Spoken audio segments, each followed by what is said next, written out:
Ryosuke focused on the television screen, laughing heartily at the Rakugo performance, completely ignoring Nomura's hesitant expression beside him. Ryosuke had once been a university professor, but after the death of his wife coincided with his retirement, he lived alone in Tokyo, working as a full-time translator. Living alone inevitably brought loneliness, and traditional arts like Rakugo, akin to stand-up comedy, became Ryosuke's lifelong passion. Because of this, editor Nomura was quite troubled, often accompanying Ryosuke to urge him on the progress of his translations. That day, Nomura came as usual to push for the manuscript, as Ryosuke had paused his translation work the previous day due to a high fever. Unexpectedly, Ryosuke inadvertently let slip that he had actually attended a cooking class the day before, which immediately displeased Nomura. As the two argued, their neighbor Mitsuyo walked in. Ryosuke occasionally had doubts that Mitsuyo might have feelings for him. Otherwise, why would she visit so frequently? Upon hearing this, Mitsuyo couldn't help but glance sideways and stated directly that she had come to take care of Ryosuke's daily needs, as per the wishes of Ryosuke's late wife. It turned out that Ryosuke had been neglectful of household chores in the past and was not good at managing things. His wife had always worried that Ryosuke would struggle to take care of himself alone, so she entrusted Mitsuyo to help him. Unexpectedly, the current Ryosuke not only practiced cooking but also managed household chores meticulously, needing no one else to worry about him. After Nomura and Mitsuyo left, Ryosuke finally focused intently on translating the manuscript. Just as Ryosuke was deeply engrossed in his work, the doorbell rang repeatedly. Thinking it was Nomura coming to disturb him again, Ryosuke complained softly and reluctantly opened the door, only to find his daughter Yuriko, whom he hadn't seen in a long time, standing there with a suitcase, clearly intending to stay for a while. Ryosuke was momentarily at a loss. Since Yuriko married Shigeyuki, they had moved out, and now she was back with luggage. Could it be that Shigeyuki had wronged her? Thoughts of Shigeyuki's infidelity, alcoholism, and even domestic violence suddenly flashed through Ryosuke's mind, making him increasingly anxious.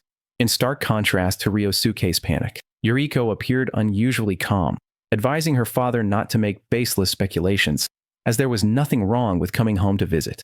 Hearing this, Ryosuke quickly changed his tone, saying that every father hopes for his daughter to return home. However, Yuriko's gaze dimmed as she candidly expressed that even among close relatives, there can be times of estrangement, and her father seemed to have never truly liked her. Yuriko was unwilling to linger on the topic, her gaze sweeping over the spotless living room before landing on the stove, which bore obvious signs of use. She was certain that her father had taken a new partner and that there were other women residing in the house. Otherwise, how could she reconcile the memory of her lazy, indifferent father who never concerned himself with household chores, managing the home so orderly? Hearing his daughter's speculation, Ryosuke found himself both amused and perplexed. If not for Ryosuke's own efforts, who else could have managed the household chores? Yuriko then burst into hearty laughter, unable to imagine her once studious father, who used to bury himself in books, now holding a broom and cleaning. When her father tied on an apron and solemnly declared his intention to showcase his culinary skills, Yuriko laughed until tears filled her eyes, lamenting how she had missed so many changes in her father during her long absence from home. In Ryosuke's eyes, the suddenly returned Yuriko seemed out of place, yet she had learned the ways of managing the household, and why else would she still be laughing well into dinner time? Ryosuke was left speechless by her laughter, explaining that it wasn't that he was incapable of household chores, but rather that he had been unwilling to do so in the past. If everything were to be handled by Ryosuke, what would his wife do at home? Such actions were also meant to share the burden of his wife's hard work. After dinner, Yuriko exchanged a few words and then returned to the bedroom where she had lived as a child, never explaining the reason for her sudden return home. Thus, the more Yuriko insisted that there was nothing amiss, the more Ryosuke felt that something was off. Just then, Mitsuyo arrived, and Ryosuke sought her advice. Mitsuyo could only speculate, as there were many reasons a housewife might leave home. Since Ryosuke had stated that Shigeyuki was not a person of bad character, Mitsuyo could only suggest that Ryosuke ask Yuriko directly about the reason. However, Ryosuke found it difficult to broach the subject, feeling it inappropriate to directly inquire about his daughter's emotional matters, and so he buried his doubts for the time being. From that day on, Ryosuke and Yuriko began their life together. In the morning, Ryosuke prepared eggs Benedict, a dish he had learned in cooking class, while Yuriko forked some broccoli and cut into the runny yolk, eating with delight and repeatedly praising the taste. As Ryosuke watched the seemingly unchanged Yuriko, his doubts deepened. The more composed and indifferent Yuriko appeared, the less it seemed like a simple visit home. Ryosuke casually asked about Yuriko's situation at home, trying to uncover the reason for her sudden return, but Yuriko either pretended to be confused or genuinely had nothing else to share. No matter what he asked, she responded with all is well, saying that Shigeki was doing fine, that the two of them got along harmoniously, and that there were no worries at home, as if her return was merely out of longing for her father. After having breakfast, Yuriko took the initiative to invite Ryosuke for a walk. Passing by a supermarket, she accompanied him in selecting fresh ingredients. In the afternoon, the two went to a bookstore, standing side by side in front of the translation section, browsing through recently released popular books and discussing the translation techniques within them. That evening, a friend, Shoichi, invited Ryosuke for a drink. Ryosuke entered the bar carrying fresh vegetables he had just purchased, and his homey appearance amazed Shoichi, who admitted he had never imagined that the once scholarly professor would carry a basket of vegetables to the market. As Ryosuke held his drink, he couldn't help but feel emotional. When his late wife was alive, she managed all household affairs meticulously, providing delicious meals when hungry and a warm bed when tired. After his wife's passing, Ryosuke, alone in the empty house, began to contemplate what arrangements his wife made every time he went out to work, leaving her at home. It was from that time that Ryosuke started to emulate his late wife, cooking and tidying up the house. In the past, Ryosuke held traditional views about gender roles, believing household chores were the responsibility of women. However, after trying his hand at cooking, he realized the many intricacies hidden within it, from selecting ingredients to matching tableware. Now, Ryosuke had long gotten used to living alone, but Yuriko's sudden return made him frequently miss his deceased wife. Yuriko had always been very close to his late wife, willing to share everything with her. If his wife were still alive, she would surely know what Yuriko had been through. When it comes to children, every parent has their own worries. Shoichi's daughter had also married, but was entirely different from the obedient and understanding Yuriko, often returning home to rummage through Shoichi's hidden treasures, causing him to hurriedly hide delicacies like king crabs whenever he heard she was coming home. Shoichi's trivial worries brought a faint smile to Ryosuke's face, but the smile quickly faded as he thought of Yuriko at home, filled with concern. Determined, Ryosuke decided to visit his wife's grave the next morning to express his inner turmoil and find a way to get Yuriko to speak the truth. When Ryosuke returned home, Yuriko warmly greeted him and casually talked about the grocery shopping. Taking advantage of the moment while changing his shoes, Ryosuke quietly observed his daughter's expression. Yuriko wore a natural smile and spoke cheerfully, showing no signs of anything unusual. Ryosuke thought to himself that perhaps he was overthinking. However, the scene Ryosuke encountered the next morning at the cemetery left him unable to remain calm. Yuriko was facing away from him, kneeling before his wife's gravestone, crying uncontrollably. Hearing that heart-wrenching cry, Ryosuke stood still, his heart feeling as if it were being tightly gripped by a heavy object. Had it not been for his visit to the cemetery that day, Ryosuke would still be in the dark, indicating that Yuriko must have significant secrets she had not disclosed. Ryosuke immediately decided to go to Shigeki to find out the truth. The deadline for the translation had to be postponed for the time being. Without knowing his daughter's situation, Ryosuke simply could not work at ease. Since Yuriko insisted on keeping silent, there must be a reason for it. Ryosuke did not want to directly point it out and make Yuriko uncomfortable, so he specifically instructed Nomura and Mitsuyo that if Yuriko asked about Ryosuke's whereabouts, they should not tell the truth, but only say he was on a business trip. After giving his instructions, Ryosuke hurriedly took a car to the middle school where Shigeki worked. Yuriko was completely unaware of this. The sight of Yuriko crying in front of the tombstone had already been seen by Ryosuke. After wiping away her tears, Yuriko returned home and resumed her usual demeanor, smiling and chatting with Mitsuyo, inquiring about her father's whereabouts. Upon learning of Ryosuke's business trip, Yuriko felt a hint of doubt, wondering why her father had not informed her in advance. Shigeki and his father-in-law Ryosuke had little interaction on ordinary days, but on that day, just after finishing work, Shigeki saw Ryosuke at the school gate and did not show much surprise, as if he had already anticipated Ryosuke's visit. Combined with Yuriko's unusual behavior that morning, Ryosuke became increasingly convinced that Yuriko must have encountered some kind of change. Ryosuke frankly stated that Yuriko had been mostly cared for by his late wife since childhood, and their relationship was not particularly close. On the day Yuriko returned home, she even questioned Ryosuke about whether he did not particularly like her. However, every father loves his own child, and Ryosuke only wanted to find out what had happened, earnestly requesting Shigeki to tell him the truth.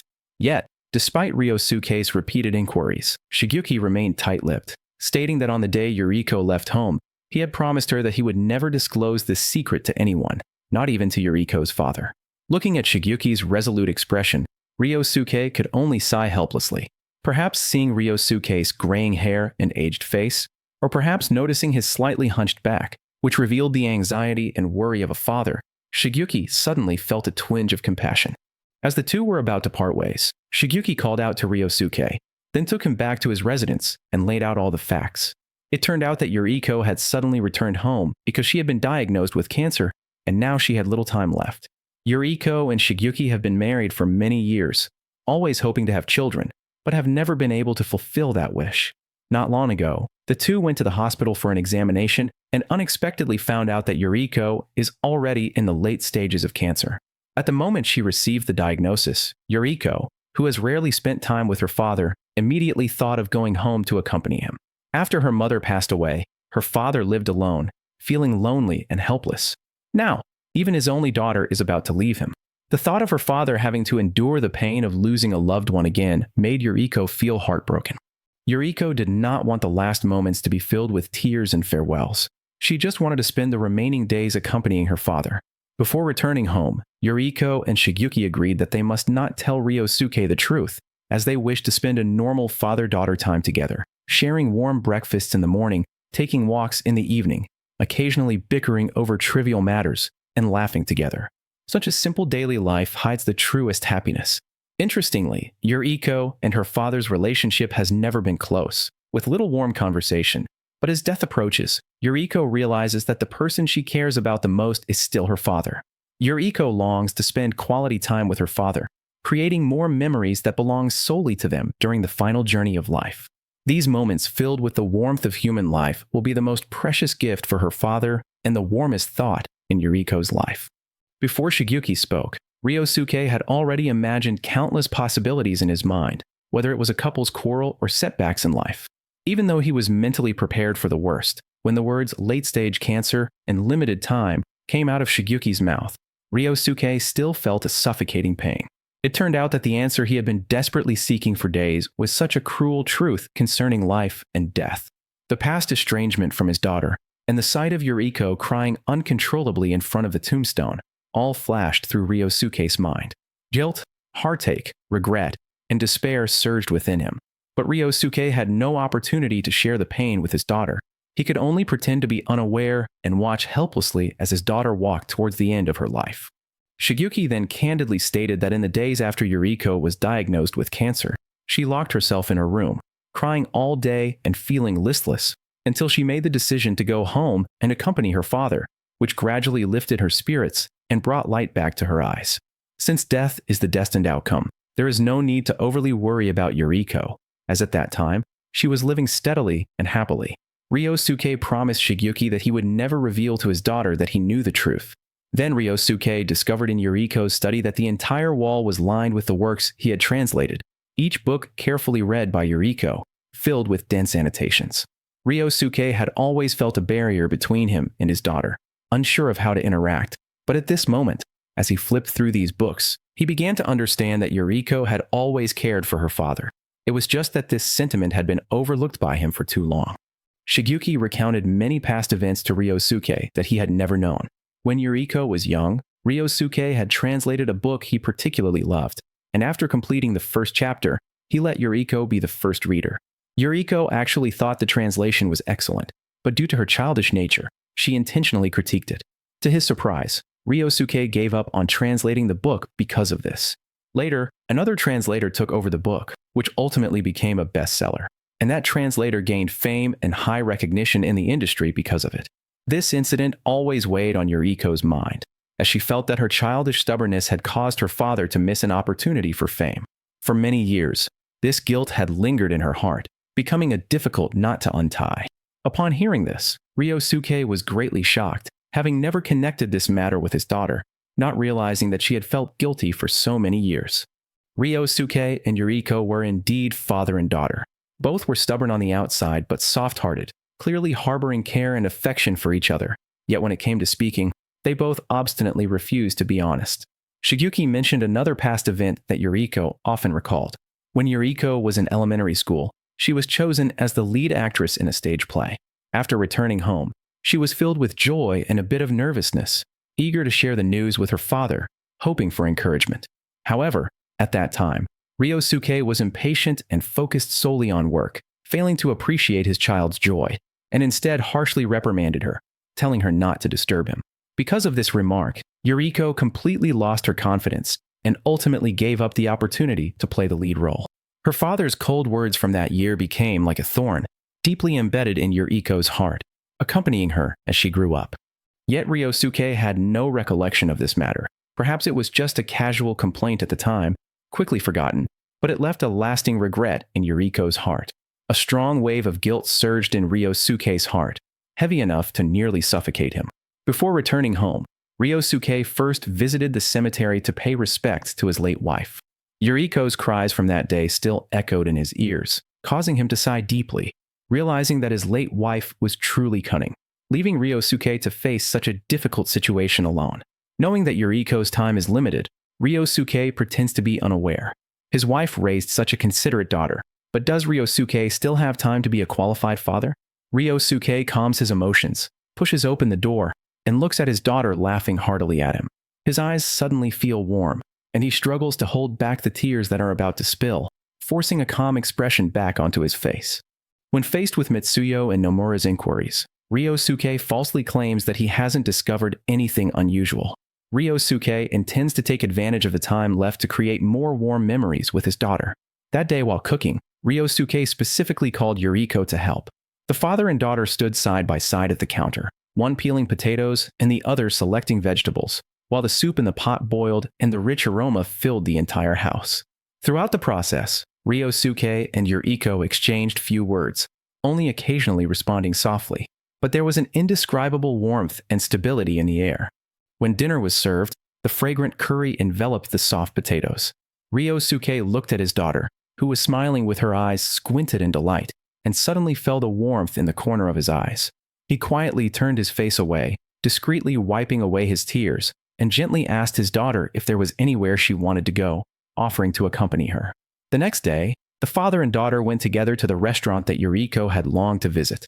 Yuriko already understood in her heart that her father's sudden outing the day before and his changed demeanor upon returning must have been to Shigeki, where he learned the truth about her illness. Yuriko took out her phone and called Shigeki. His vague words confirmed Yuriko's suspicions completely. After hanging up, Yuriko took out the medication she had to take daily and slowly swallowed it with warm water. She thought of her father, who knew everything but pretended to be unaware to avoid hurting Yuriko with the truth.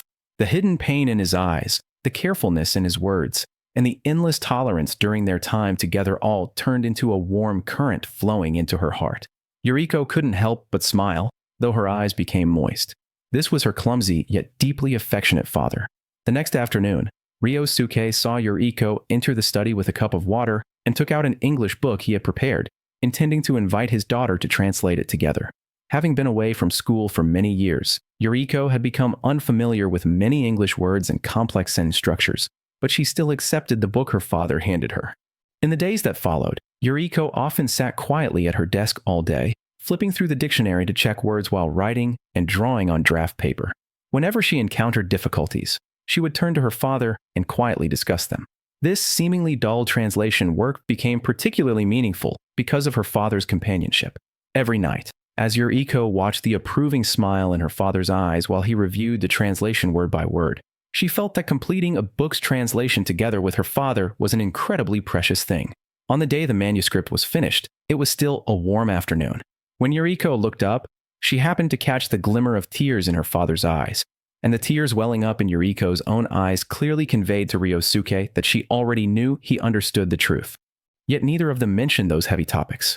They continued as usual, cooking together in the kitchen, sitting side by side on the sofa reading the newspaper after dinner, occasionally chatting about trivial matters, enjoying the warmth of their daily life that had once been absent and was rightfully theirs as father and daughter. As days passed, Yuriko felt her body growing increasingly fatigued. Even slight activity left her breathless, and her mental state was far from what it used to be. She knew in her heart that this was a sign of her condition worsening, and it was time to return to Shigeki. Yuriko called Shigeki, thanking him for his understanding over the past few days. Shigeki accepted all of Yuriko's stubbornness and unreasonable demands, and at this moment, Yuriko wanted to go home. On the other end of the line, Shigeki readily agreed, his tone revealing no hint of anything unusual, just repeatedly saying, okay. But the moment he hung up the phone, he couldn't help but turn away and cover his face, tears streaming through his fingers. Shigeki knew better than anyone what Yuriko meant by going home. It was not an ordinary return, but rather Yuriko's awareness that her time was limited, wanting to spend the last part of her life journey in the familiar place, alongside Shigeki. On the afternoon before her departure, Yuriko took Ryosuke into the kitchen to teach him how to make her mother's signature braised beef with radish. The beef simmered slowly in the clay pot, gradually becoming tender, and the aroma wafting through the air reminded Ryosuke of his late wife bustling in the kitchen years ago. Then Ryosuke tied on an apron and turned to teach Yuriko how to make his late wife's favorite sesame tofu salad, his movements filled with an unprecedented patience. One cut vegetables while the other arranged the dishes, and the kitchen was filled with the fragrant aroma of the food, the atmosphere as gentle as the sunset outside. At that moment, when Yuriko mentioned that she would be leaving the next day, Ryosuke paused for a moment, then lowered his head, not saying a word to persuade her to stay. After a long silence, he finally invited his daughter to join him the next morning to watch a rakugo performance.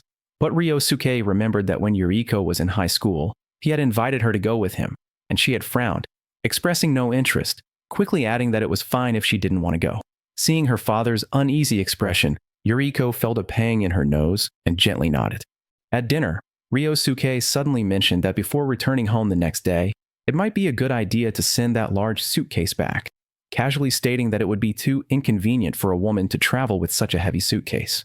But Yuriko knew in her heart that her father was not complaining about the trouble.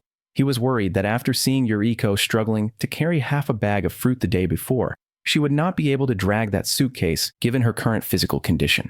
Yuriko bit her lip and agreed, but as she looked down, tears quietly fell onto the edge of her bowl. The next morning, the father and daughter entered the theater, where the day's rakugo performance happened to be about the relationship between parents and children, as if it were specifically told for the two of them. The performer said that parents always think of their own children. No matter how complicated the world is, when mentioning their children, they surely feel that their own child is the most precious, and this caring heart has never changed over the years. Yuriko followed the rhythm of the performer, curling her lips into a smile, but as she laughed, tears slid down her cheeks. This was the first time she accompanied her father to a rakugo performance, and perhaps it would also be the last. She just hoped that after Yuriko left, her father would not harm his health due to deep longing. After leaving the theater, under the blazing sun, sunlight filtered through the branches, casting mottled shadows. Yuriko held back her father, who wanted to continue seeing her off, and softly said, "Dad, let's stop here." Yuriko knew that Ryosuke was getting older and not very agile on his feet, and she feared that the farther they went, the harder it would be to express the worries hidden in their hearts at the moment of parting. Before leaving, Yuriko bowed deeply, and Ryosuke's eyes turned red, his tone filled with gratitude and cherishment. "The one who should be thanking is me. Thank you for giving me the chance to be a good father." Both pretended that this was just an ordinary farewell, and Ryosuke even joked with his daughter that once the translation was published, he would send it to her right away. But just as Yuriko turned to leave, Ryosuke couldn't help but speak up, his voice carrying a bit more seriousness. "Yuriko, you must hold on and bravely move forward." Yuriko returned to Shigeki's home, walked into the kitchen, and personally cooked the tofu with sesame greens that her father had taught her, while on the other side, Ryosuke also tied on an apron and carefully simmered the braised beef with radish that his daughter had taught him.